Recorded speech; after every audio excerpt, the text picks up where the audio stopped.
Pengungkapan kasus judi online tegas disampaikan pemerintah bukan tanpa alasan. Menurut data Pusat Pelaporan dan Analisis Transaksi Keuangan PPATK, masyarakat yang terlibat judi online mampu menghabiskan 70% gajinya untuk bermain judi online.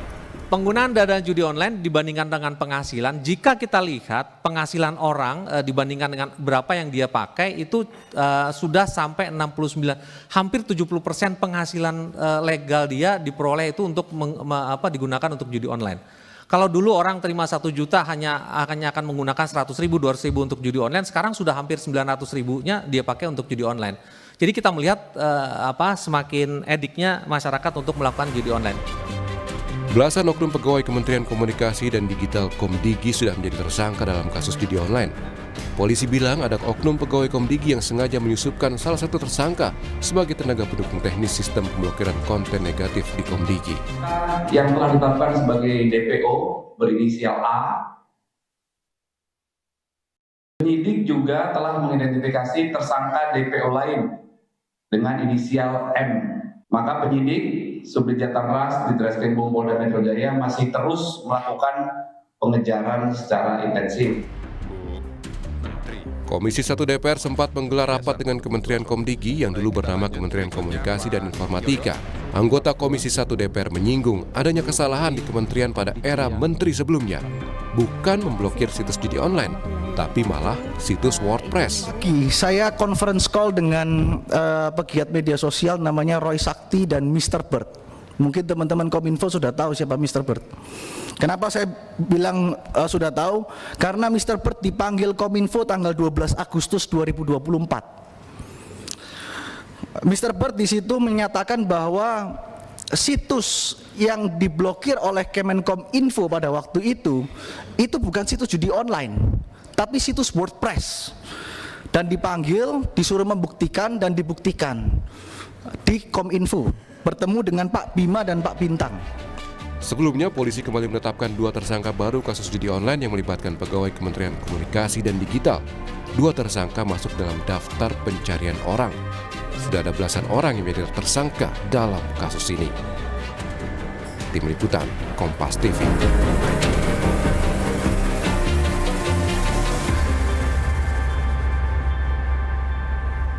Perang melawan judi online tampak tak juga selesai. Bisa jadi ini karena banyak oknum pegawai di pemerintahan yang justru ikut terjun melindungi judi online. Lalu bagaimana memastikan aliran uang yang ada berasal dari judi hingga memudahkan polisi untuk mengungkap kasus ini? Kita akan ulas bersama dengan Koordinator Kelompok Humas PPATK. Sudah ada Pak Natsir Kongah di studio. Selamat pagi, Pak Natsir. Selamat pagi, apa kabar Mbak? Kabar baik Pak. Kemudian juga ada PLT Direktur Pengendalian Aplikasi Informatika Ditjen Aplikasi Informatika Kementerian Komdigi. Sudah ada Pak Sofyan Kurniawan melalui sambungan Zoom. Selamat pagi Pak Sofyan. Selamat pagi Mbak Adisti. Ya, kemudian juga hadir ke studio ada pakar keamanan digital dari Cisrek. Sudah ada Mas Pratama Persada. Selamat pagi Mas. Pagi Mbak Adisti. Oke, ini kalau kita lihat ya makin memprihatinkan dan makin mencekam soal judi online ini. Yang terbaru kita simak bersama bahwa ada 15 orang tersangka yang sudah ditetapkan oleh pihak kepolisian. Dan mirisnya lagi 11 diantaranya merupakan pegawai dari Komdigi. Benarkah demikian Pak Sofyan? Sejauh ini perkembangannya seperti apa Pak Sofyan? Iya, kami konfirmasi memang ada sejumlah orang yang ditangkap oleh Polda Metro Jaya adalah benar pegawai dari Komdigi. Demikian. Itu pegawai tetap atau pekerja lepas, karena ada informasi sebenarnya ada salah satu orang bernama AK ini tidak memenuhi seleksi tapi bisa kerja di Komdigi, bagian teknis lagi yang ditetapkan jadi tersangka salah satunya. Ya, memang ada beberapa orang yang tercatat sebagai pegawai Komdigi, sebagai PNS, kemudian ada yang sebagai pegawai lepas, dan terkait dengan AK, memang saya konfirmasi kepada bagian penerimaan pegawai bahwa secara seleksi yang bersangkutan tidak memenuhi persyaratan seleksi sehingga tidak diterima. Demikian. tidak memenuhi persyaratan seleksi tapi kemudian bisa bekerja di Komdigi, lalu bagaimana kemudian bisa sampai bekerja tapi ternyata pas dilihat tidak lolos? Siapa yang bisa meloloskan inisial AK ini sebenarnya? Seperti ini Mbak Disti, saya sendiri kan sebagai pelaksana tugas dari Direktur Pengendalian Aplikasi Informatika, ditunjuk semenjak akhir September 2024. Nah, proses tersebut terjadi sebelum saya menjadi PLT Direktur Pengendalian Aplikasi. Nah, kemudian bagaimana sehingga saudara AK ini kemudian bisa bekerja di Komdigi, ini saya rasa menjadi salah satu materi penyidikan yang saya tidak bisa dapat mendahului dari proses penyidikan, barangkali mengganggu terkait dengan proses penyidikannya. Demikian, Mbak. Oke, tentu saja kita harapkan ada investigasi secara mendalam mengapa kemudian bisa diloloskan kalau memang ternyata tidak memenuhi persyaratan seleksi atau tidak lolos seleksi, tapi kemudian kenapa bisa berada di sana begitu. Bahkan bagian teknis informasinya Pak Sofyan. Saya ke Pak Natsir. Pak Natsir, ini kalau kita lihat ya perputaran uang judi online di Indonesia ini angkanya nggak main-main. Nah, update terkininya seperti apa Pak Natsir? Ya, sampai di semester pertama tahun 2024 itu udah lebih dari 100 triliun ya perputaran dari judi online yang ada. Dan ini sangat meresahkan karena 80% diantaranya itu adalah masyarakat kita yang berpenghasilan rendah yang ikut bermain. Transaksi yang dilakukan itu di bawah dari 100.000 per harinya, Mbak. Nah, ini kalau kita lihat ya kebanyakan para pemain itu mahasiswa, pelajar, ya, ibu rumah tangga. Jadi ini menyasar judi online ini masyarakat kelas bawah kita yang pendapatannya rendah. Kalau katakan saja ya penghasilan mereka itu 200.000 per hari, lalu kemudian 100.000 dipakai untuk judi online, itu kan sangat sedikit sekali untuk bisa dikonsumsi oleh keluarga itu kan. Dan ini akibatnya apa? Ya bisa jadi keluarga itu menjadi kurang gizi dan seterusnya, seperti itu Mbak. Itu kan yang kemudian mirisnya lagi adalah judi online ini justru menyasar orang-orang yang berpenghasilan rendah. Betul. Lalu bagaimana dengan orang-orang yang kita tahu ibaratnya bisa dikatakan pemain besar lah ya. Nah, sudah adakah terdeteksi ke mana aliran dananya dan seperti apa? Ya banyak ya, artinya kalau kita terakhir dana judi online itu bahkan sampai lari ke luar negeri itu triliunan nilainya. Katakan ya ke Singapura ya, ke Kamboja, Filipina, Thailand, itu cukup besar uang yang lari ke luar negeri dan juga perputaran yang ada di dalam negeri seperti itu. PPATK sudah lakukan kerjasama ya untuk mentrasir uang hasil kejahatan dari judi online ini ke berbagai negara, kerjasama dengan beberapa PPATK yang ada di luar negeri, FIU, Financial Intelligence Unit di masing-masing negara itu punya dia Mbak. Jadi kita sudah melakukan koordinasi dan hasil analisis, hasil pemeriksaan yang kita lakukan sudah disampaikan juga ke penyidik ya untuk ditindaklanjuti. Oke, ini cukup mencengangkan begitu ya. Tapi kemudian apa yang harus atau langkah bukan mitigasi lagi karena memang ini sudah terjadi begitu ya. Yang bisa PPATK lakukan soal judi online ini? Kami terus membantu ya proses dari penegakan hukum. Katakanlah misalnya penyidik menemukan nama-nama ya, nah, kita bantu untuk telusuri. Atau juga stimulasi yang kita lakukan. Itu dari pihak kepolisian dulu? Bisa dari kita, bisa juga permintaan informasi yang disampaikan oleh penyidik. Jadi kedua-duanya itu sangat membantu untuk di dalam mengungkap kasus yang ada seperti itu. Oke, Pak Mas Tama, ini kan kalau kita lihat ya sebenarnya ini kan sudah lama seperti gunung es kalau bisa kita katakan ya. Gunung es yang sebenarnya terlihat di permukaan tapi ternyata di bawahnya luar biasa begitu. Nah, kenapa baru sekarang begitu loh, baru terlihat sekarang? Ataukah memang ada yang ditutup-tutupi atau memang betulkah ada backing-membackingi di sana? Kalau menurut saya nggak mungkin judi online itu bisa berjalan mulus ya, sampai ratusan triliun uang masyarakat kita yang diambil tanpa ada di belakangnya yang kalau Komdigi bilang membina gitu. Nggak mungkin nggak ada, udah pasti ada gitu. Karena apa? Karena sudah jelas-jelas ini menimbulkan masyarakat susah, membuat penyakit masyarakat, orang jadi yang baik jadi jahat, begitu kan. Jadi harusnya sih nggak terlalu susah untuk memberantas ini gitu. Saya berkali-kali berbicara juga, gampang banget kalau mau nyetop judi online ini gitu. Kalau gampang banget kenapa nggak? Loh, itu yang jadi masalah. Makanya saya bilang secara teknologi nggak ada masalah gitu. Kominfo, Komdigi ya sudah melakukan pemblokiran, walaupun pemblokiran itu nggak akan menghentikan judi online. Kenapa? Karena yang diblokir itu selalu saya bilang ini hanya depannya aja nih, hanya pintu depannya saja nih. Mati 1 tumbuh 1000. Itu mati 1 tumbuh 1000, tapi yang core-nya tempat main judinya ini itu nggak diblokir, nggak dimatikan gitu. Nah, saya nggak tahu kenapa nggak dimatikan, padahal ini lebih sedikit nih.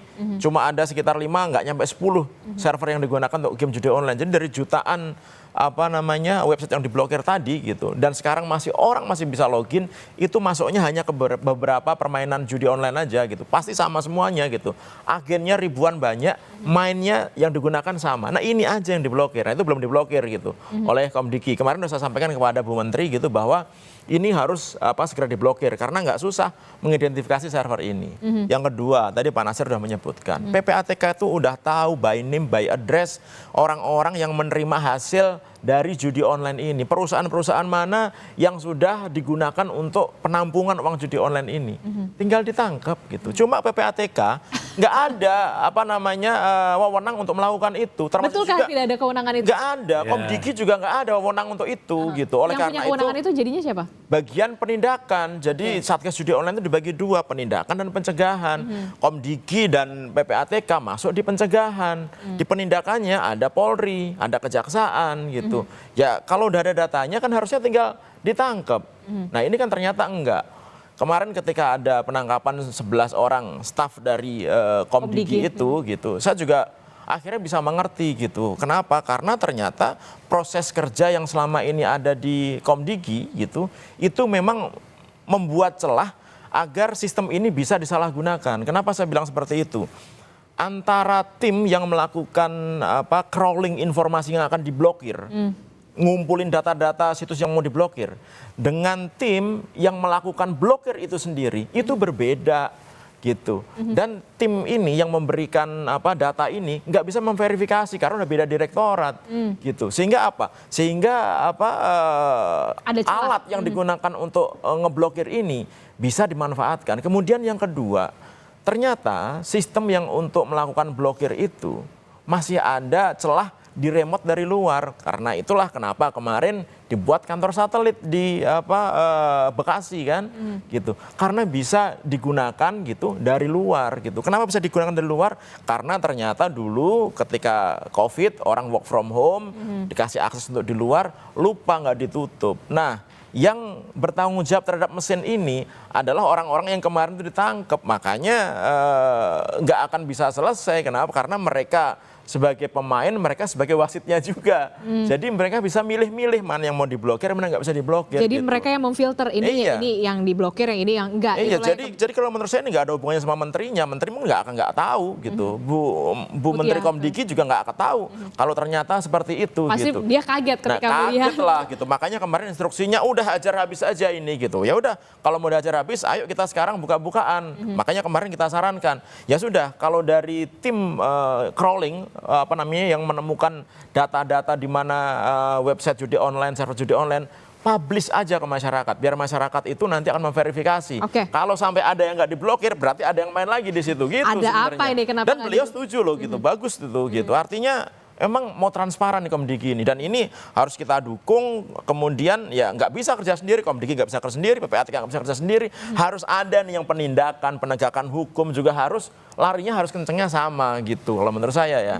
Oke, Mas Sofyan, kalau menurut Anda benarkah apa yang dikatakan oleh Pak Tama ini memang ada celah di sana karena memang ada perbedaan ketika yang mendata ini tidak sampai ke core-nya, tidak sampai ke pusatnya. Ini seperti mati 1 tumbuh 1000 begitu ya, kalau untuk pemblokiran ini. Baik, Mbak Disti. Kami Komdigi senantiasa memberikan terbuka kepada setiap masukan yang di sana untuk perbaikan kepada kami terkait dengan sistem pemblokiran. Nah, disampaikan oleh Pak Pratama tadi memang sudah menyampaikan ke Menteri terkait dengan core server yang dapat melayani terkait dengan proses perjudian. Ini akan kami tindak lanjuti untuk kemudian kami blokir terkait dengan server tersebut. Demikian Mbak Adisti. Nah, setelah ini bersih-bersih semacam apa yang akan dilakukan oleh Komdigi untuk bisa berkomitmen memang betul Komdigi ini memang punya niat baik untuk bisa betul-betul serius untuk menyelesaikan ini? Baik, Mbak Adisti. Ada 3 hal utama yang kemudian dilakukan proses perbaikan dari Komdigi, yaitu terkait dengan people, proses, dan teknologi. Terkait dengan people, ini kami senantiasa melakukan cross-check terkait dengan integritas, meningkatkan integritas dari tim yang berkaitan erat dengan sistem pemblokiran konten internet ilegal. Kemudian terkait dengan prosedur, kita juga senantiasa mendapatkan panduan dari Inspektur 4 Komdigi untuk kemudian bagaimana memperbaiki prosedur pemblokiran supaya tidak ada celah terkait dengan proses pemblokiran. Kemudian yang ketiga terkait dengan teknologi, kita melakukan proses audit barangkali gitu ya, ada hal-hal yang kemudian bisa dimanfaatkan oleh pihak luar untuk melakukan proses remote terkait dengan sistem pemblokiran itu sendiri.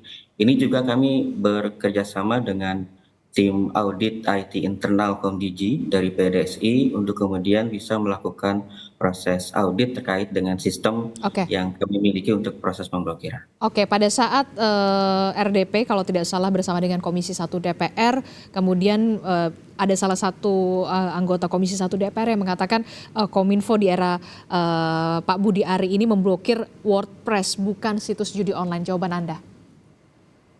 Ya, kenapa kemudian kita memblokir WordPress? Karena memang yang dilakukan proses pemblokiran itu adalah terkait dengan domainnya secara keseluruhan. Sebenarnya yang ada terkait dengan konten perjudian itu adalah subdomainnya. Jadi misalkan seperti ini, ada platform, katakanlah kita mungkin menyebutnya konten Twitter gitu ya. Nah, di Twitter itu mungkin ada user yang dia menampilkan konten-konten terkait dengan perjudian. Yang seharusnya dilakukan proses pemblokiran adalah terkait dengan konten di dalam Twitter Instagram itu sendiri, tapi kemudian yang dilakukan proses pemblokiran terjadi kesalahan. Jadi yang dilakukan proses pemblokiran adalah Instagram atau Twitternya secara keseluruhan, bukan konten dari yang terkait dengan perjudian. Saya rasa itu. Ya, karena nggak bisa. Bagaimana? Jadi begini, bisa saya jelaskan, memang kalau kita berbicara masalah domain besar misalkan kompas.id gitu ya. Nah di belakangnya ternyata ada gacor nih, gacor.kompas.id, ada hacker yang membuat landing page-nya di kompas.id. Kominfo nggak bisa hanya blokir gacor.kompas.id-nya. Yang diblokir itu adalah domain utamanya kompas.id-nya gitu. Nah itu dia kenapa tidak dilakukan? Sehingga akhirnya semua layanan Kompas akan berhenti gitu. Nah itu yang terjadi memang gitu. Kenapa akhirnya bandar-bandar judi, agen-agen judi ini menyusupi situs pemerintah untuk naruh situs judi online di situ. Karena mereka tahu Komdigi itu nggak akan mungkin blokir. Misalkan nih kemendagri.go.id gitu ya. Di situ ada situs judi online-nya. Nggak mungkin Kominfo atau Komdigi memblokir Kemendagrinya gitu. Nah kemarin itu karena ada orang yang kan di WordPress itu semua orang boleh membuat website ya gitu. Nah ada yang membuat website itu isinya judi online gitu. Yang itu oleh teman-teman di Komdigi gitu mau diblok nggak bisa gitu, kemudian mungkin ada kesalahan sehingga yang keblokir itu adalah WordPress-nya semuanya, nggak bisa diakses gitu. Ya memang kayak gitu. Oleh karena itu kenapa selain melakukan pemblokiran kalau situs gampang untuk diblokir, tapi ketika platform Komdigi berkomunikasi bekerjasama dengan pemilik platform, dengan Meta, dengan X, kemudian dengan Google dan lain-lain begitu. Itu harus kerjasama dengan mereka gitu. Dan ketika kerjasama dengan mereka, belum tentu juga mereka ngeblokirnya cepat gitu, karena tergantung si platformnya ini gitu. Nah oleh karena itu memang kerjasama ini sangat penting sekali. Tapi bukan berarti bahwa Komdigi salah gitu, yang diblokir ya kan nggak bodoh-bodoh amat ya orang apa namanya stafnya itu ya gitu. Ini nggak akan ngeblokir WordPress-nya sebenarnya, tapi ternyata ada salah satu subdomain yang isinya judi online gitu. Ternyata ketika diblokir, yang keblokir adalah WordPress-nya gitu. Jadi bukan yang diblokir tetap situs-situs landing page-nya judi online gitu. Yang jumlahnya sekarang udah berapa? Mau 3 juta lebih gitu ya. Itu nggak hanya WordPress saja gitu. Oke, tapi begini, saya ke PPATK. Pak Nasir, kalau misalkan tadi Anda, Mas Tama mengatakan sebenarnya PPATK punya kewenangannya ini loh, aliran dananya ke sini, tapi kemudian hanya sebatas itukah PPATK atau punya kewenangan lain untuk bisa melihat, menandakan begitu? Pendataan. Kalau untuk kewenangan penyidikan kita nggak punya, ya. Tapi memeriksa bisa. Artinya misalnya ketika pihak pelapor, katakanlah bank ya, tidak menyampaikan laporan sebagaimana mestinya, itu kita bisa lakukan periksa, lalu kemudian kita bisa juga memberikan reward gitu ya, seperti untuk merekomendasikan dicabut izin atau dan sebagainya. Jadi tapi sejauh ini pihak pelapor itu juga sangat bekerja sama ya. Mereka juga patuh terhadap kewajiban yang mereka harus lakukan, menyampaikan laporan transaksi keuangan mencurigakan dan seterusnya. Jadi memang para pihak itu sejauh ini memang sudah sangat-sangat optimal gitu ya dalam melakukan kerjasama. Pihak pelapor menyampaikan laporan sebagaimana mestinya. Jadi kalau kita lihat proses pekerjaan yang dilakukan oleh PPATK itu, pertama PPATK menerima laporan. Harus menerima laporan dulu? Tidak juga, kita bisa secara untuk melakukan meminta juga laporan kepada pihak pelapor. Jadi ketika kita menerima laporan tadi, lalu kita analisis, begitu ada indikasi tindak pidana, hasil analisis, hasil pemeriksaan itu kita sampaikan kepada penyidik. Penyidiklah yang mencari alat bukti untuk diteruskan kepada penuntut umum, seperti itu Mbak, pola kerjanya. Jadi memang PPATK tidak memiliki kewenangan melakukan penyelidikan dan penyidikan, seperti itu. Hanya sebatas pendataan saja begitu ya? Memberikan informasi bahwa rekening itu dipakai judi online atau tidak gitu. Dan sejauh ini ada berapa banyak sekali rekening yang banyak sekali hasil analisis yang sudah kita sampaikan dan sebagian juga sudah ditindaklanjuti ya oleh penyidik. Bisa nggak kemudian juga ini kan ada juga ini 11 orang yang di Komdigi, tapi di Komdigi di instansi lain. Inilah yang kemudian bisa nggak PPATK menemukan ataupun menyerahkan ini kepada penyidik? Jangan dijawab dulu Pak Nasir. Kita akan jeda dulu sejenak, tetaplah bersama kami di Sapa Indonesia Pagi. Terima kasih Anda masih bersama kami dalam Sapa Indonesia Pagi. Saudara, masih soal judi online yang kita tahu memang yang terbaru adalah pemerintah dan juga dalam hal ini adalah pihak kepolisian masih terus memfokuskan untuk memberantas judi online. Dan yang terbaru adalah 15 orang sudah ditetapkan menjadi tersangka, 11 diantaranya merupakan staf atau pegawai dari Kementerian Komdigi. Masih bersama saya dengan PPATK, Pak Nasir, kemudian Pak Sofyan dari Kementerian Komdigi dan juga Mas Tama. Saya ke Pak Nasir melanjutkan pertanyaan saya tadi.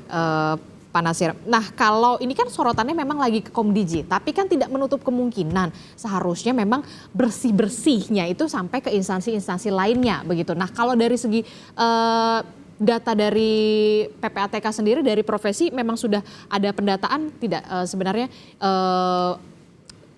dampak atau perputaran uang dari judi online ini seperti apa dari segi profesi? Pegawai, karyawan swasta dan segala macam, bahkan ASN, silahkan. Ya, jadi kalau kita lihat demografi dari pemain judi online ya, di tahun 2023 itu jenis kelamin laki-laki itu mencapai 3,2 juta. Terus ada juga wanita sebanyak 583.000. Jadi totalnya sekitar 3,7 juta ya, 3,7 juta hampir 4 jutaan gitu ya. Itu 2023? Iya, nah ini yang di bawah usia 11 tahun ke bawah itu ada 1.162. Dan yang terbesar itu usia antara 20 sampai 30 tahun. Dari sisi profesi Mbak, itu ada karyawan swasta ya, jumlahnya 1,9 juta. Karyawan swasta 1,9 juta. Ya, yang ikut bermain judi. Ikut bermain judi. Ya, lalu kemudian ada pengusaha 644.000 ya, pedagang, ibu rumah tangga ini juga banyak nih, 102.000 yang ikut bermain. Ada TNI Polri 97.000. TNI Polri 97.000. Iya. Itu ikut terlibat Ikut bermain judi online. dan itu data-datanya sudah diserahkan kepada TNI Polri? Ke beberapa instansi yang sudah kita kasih supaya itu bagian dari pencegahan ya, untuk bisa sama-sama mengingatkan begitu ya. Dan saya lihat sampai di koramil-koramil tuh banyak tuh itu pamflet-pamflet untuk sama-sama mencegah dan memberantas judi online yang ada. Jadi cukup kita kasih apresiasi itu ya di Polri maupun di TNI ya, semangat untuk memberantas judi online ini begitu kuat. Lalu profesi yang lain tuh ada buruh sebanyak 8.684. Ada juga akuntan, ini juga akuntan juga main dia. Nelayan ya. Petani itu ada 2.964. Lalu juga seniman juga nih. Jadi mungkin karena inspirasinya hilang gitu, diselingi dengan main judi online gitu ya. Ada juga pensiunan. Nah, pensiunan ini juga lebih 2.000 lebih gitu ya dari data yang ada. Ada dokter juga nih Mbak. Dokter juga ikut bermain ya, profesional lainnya dan pejabat negara ini ada 461. Pejabat negara 461 Hmm. yang terlibat gitu ya. Ada juga wartawan 360. Waduh, jadi semua lini ya, semua lini. dan semua profesi itu ikut terlibat dalam judi online. Inilah yang kemudian bahkan untuk TNI Polri dan juga pejabat negara, ASN dan segala macam sebenarnya sudah diserahkan ya kalau dari PPATK sendiri untuk bisa melakukan antisipasi ataupun pencegahan ya kalau dari PPATK sendiri. Kalau Mas Tama gimana? Ya, Mas Tama? jadi ini kan fenomenanya, ya betul tadi. Sudah Semua lini, merambahnya. semua lini. Ya, ini kan yang kebetulan pakai rekening ketahuan, ya kan. Yang nggak pakai rekening kan ini bisa ketahuan yang dia pakai voucher, kemudian daftar yang pakai pulsa dan lain-lain itu masih belum ketahuan tuh. Jadi lebih banyak lagi sebenarnya pengguna judi online yang ada di Indonesia ini gitu. Tetapi dari data yang dimiliki oleh PPATK sebenarnya gitu itu saya yakin bukan hanya data pemainnya saja gitu, tapi PPATK juga pasti sudah melakukan analisis bahwa ada aliran loh ini loh, aliran dana gitu, yang dia ngalir sampai ke berapa tier ke atas gitu, yang sebenarnya itu juga terdeteksi. PPATK jago di sini gitu. Yang jadi masalah adalah PPATK nggak bisa memberikan informasi itu ke publik, bisanya memberikan informasi itu ke penegak hukum gitu, ya kan? Udah diberikan gitu, secara formal sudah diberikan begitu. Nah, kan butuh dilakukan penyidikan ya, butuh dilakukan pendalaman lebih lanjut gitu. Walaupun sudah jelas-jelas itu uang yang ada dalam rekening tersebut adalah uang dari judi online sebenarnya gitu. Jadi kalau mau gampang gitu nggak usah nyari-nyari siapa pelakunya. Udah kita udah tahu rekening yang dipakai agen dan bandar judi online itu rekening mana, itu udah tahu sebenarnya. Tapi kok ya blokir aja gitu, ya kan, ambil aja duitnya, taruh ke negara. Saya selalu bilang kayak gitu. Udah, kita sudah tahu, bank nggak mungkin nggak tahu bahwa uang dalam rekening tersebut digunakan untuk judi online. Udah nggak pasti tahu bank itu. Mereka punya sistem fraud detector yang bisa mendeteksi ini. PPATK juga udah pasti tahu, baik itu rekening perusahaan dalam negeri ataupun luar negeri.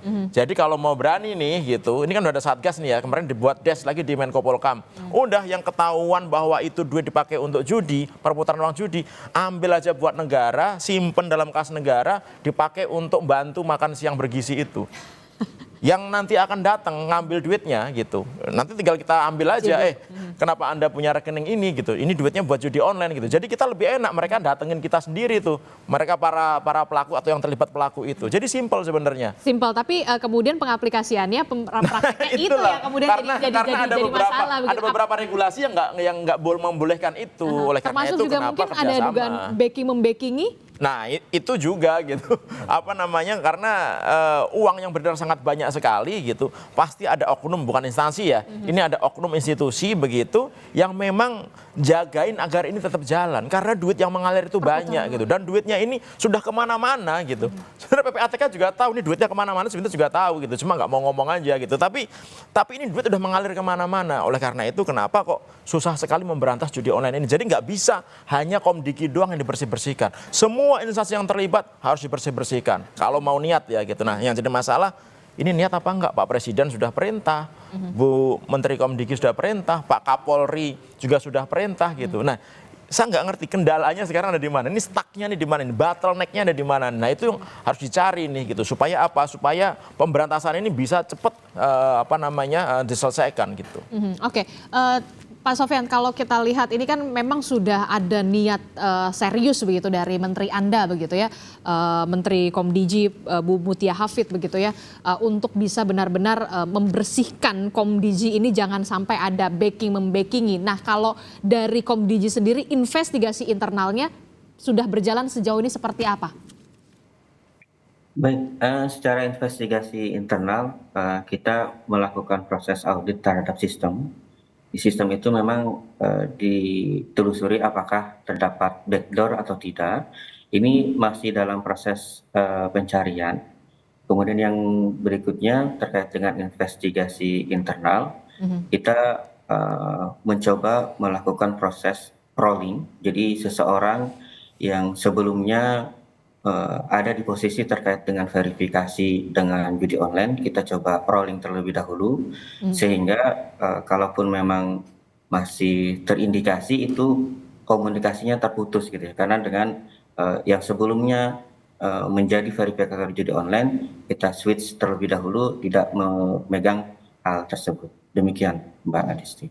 Cukupkah menurut Anda Mas Tama? Ya kalau menurut saya perlu dikembangkan ya gitu, karena ini kan sudah lama sekali nih gitu, dan Kementerian Kominfo dulu, sekarang Komdigi gitu, sudah lama sekali mengelola ini, dan orang-orangnya kemarin sudah kita lihat tuh, nggak mungkin mereka kerja sendiri juga. Nggak gitu. mungkin. Saya pikir kalau ini dikembangkan gitu, ini kita bisa membuka agak lebar nih, ya kan? Kan nggak mungkin mereka terima duit dari hantu, ya kan?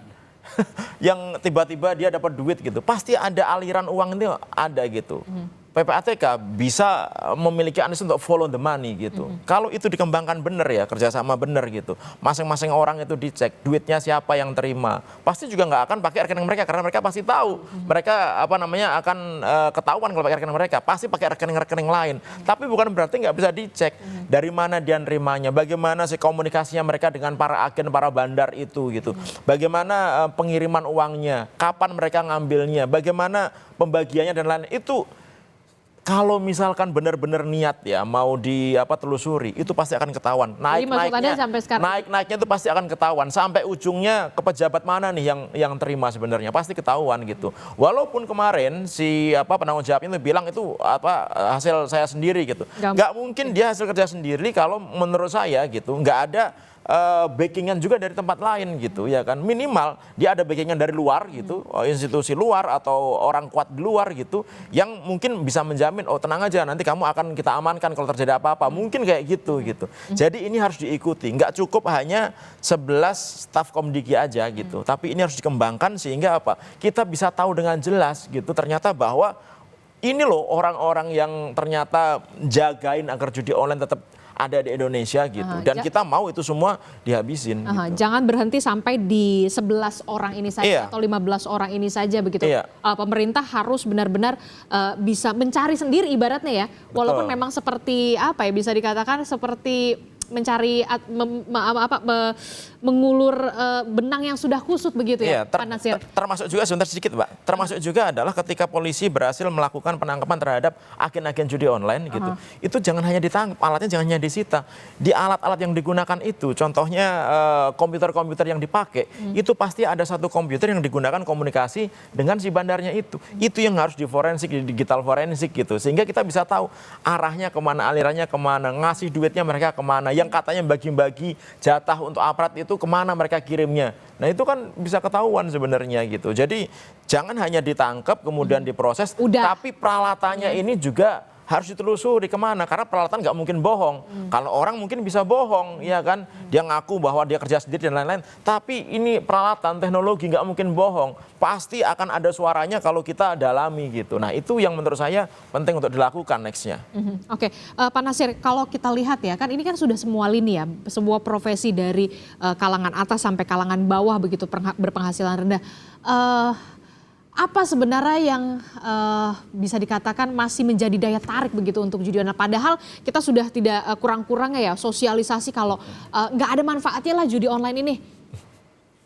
Ya kalau dari masyarakat kebanyakan tadi itu ya mereka kepingin cepat mendapatkan sesuatu secara instan ya. Lalu kemudian dengan kemudahan teknologi tadi yang terus menerus mereka ditawari untuk bermain ya akhirnya tertarik. Jadi lebih pada ingin mendapatkan sesuatu secara instan yang saya lihat seperti itu, Mbak. Iya, ditawarin itu yang jadi masalah juga gitu. Influencer yang mereka bilang bahwa kalau main ini nanti gampang dapat menangnya dan lain-lain gitu. Nah, itu yang sebenarnya juga harus diberantas juga karena mereka adalah antek-anteknya para bandar dan agen judi online ini gitu. Jangan tebang pilih. Dan udah kejadian kan beberapa influencer yang sudah ada ditangkap. si Satbor itu kan gitu. Tapi jangan Satbor aja, yang lainnya juga dong gitu. Ya kan karena mereka adalah salah satu penyebab gitu. Kenapa di Indonesia ini orang-orang pada main judi online? Karena mereka tertarik, karena diiklankan, kemudian untungnya gede dan lain-lain gitu. Sehingga menurut saya jangan tebang pilih gitu bahwa orang-orang yang ikut mendukung judi online ini juga harus diproses. Siapapun dia gitu, ya kan jabatan apapun dia, sehebat apapun dia terkenal di Indonesia gitu. Supaya masyarakat kita ini nggak ada lagi yang dirugikan gitu, tertarik terhadap main judi online ini. Karena berkali-kali juga kita sudah ngomong, main judi online udah pasti kalah gitu. Bahkan PHTK bilang 0,007 berapa yang uangnya itu dibalikan ke pemain. Jadi udah pasti kalah gitu. Nah, tapi kita kalau ngomong sama orang yang sudah jadi pemain judi, mereka nggak akan mau dengerin ini gitu. Tapi kan masih lebih banyak orang yang belum main judi kan. Nah itu yang harus kita jagain sebenarnya, jangan sampai mereka jadi korban judi online ini. Jangan sampai saya tertarik ya. Ya itulah ya kemudian yang ternyata peluangnya menyenangkan gitu. Itulah yang kemudian gitu. Dan kalau kita misalkan udah main tuh, kemudian nggak main kira-kira berapa lama, 2 hari gitu. Ntar kita dikasih menang tuh, dikasih tahu itu jadi salah satu modusnya? Iya, selalu kayak gitu. Ntar begitu main-main lagi ternyata kalah lagi, kayak gitu. Oke, terakhir Pak Sofyan, bagaimana sosialisasi dari Komdigi sendiri terkait dengan bahaya dari judi online, termasuk juga influencer atau berpengaruh atau influencer, selebgram yang kemudian jangan sampai kemudian menjadi antek-antek dari judi online ini. Silakan Pak Sofyan. Baik, kami bekerjasama dengan Direktorat Jenderal IKP. Setiap hari kita memberikan update harian, situs ataupun konten judi apa yang kemudian berhasil Komdigi lakukan proses pemblokiran. Jadi dalam rilis harian ini juga kami senantiasa mengingatkan kepada influencer bahwa mereka dapat terkena tuntutan hukum terkait dengan pasal 27 ayat 2 Undang-Undang ITE, menjadi seseorang yang menyebarkan konten perjudian cukup tinggi tuntutan hukumnya. Jadi kami senantiasa menginformasikan kepada masyarakat terkait dengan bahaya judi online ini. Demikian Mbak Disti. Oke, tentu saja kita berharap bukan lagi Indonesia darurat judi online, tapi Indonesia siap melawan atau judi siap online. Berperang untuk judi online. Itu yang kemudian harus benar-benar dirubah mindsetnya, begitu. Termasuk juga niat serius untuk bisa benar-benar sampai penelusuran ke akarnya. Betul. Jangan hanya di 15 orang tersangka ini. Caranya udah ada dan gampang gitu. Tinggal niatnya mau apa enggak gitu aja. Oke, baik. Terima kasih Pak Tama telah bergabung bersama kami. Terima kasih. Pak Sofyan telah bergabung bersama kami. Terima kasih Bapak-bapak. Selamat pagi, Assalamualaikum. Kita akan jumpa lagi nanti di dialog selanjutnya yang lebih menarik. Terima kasih.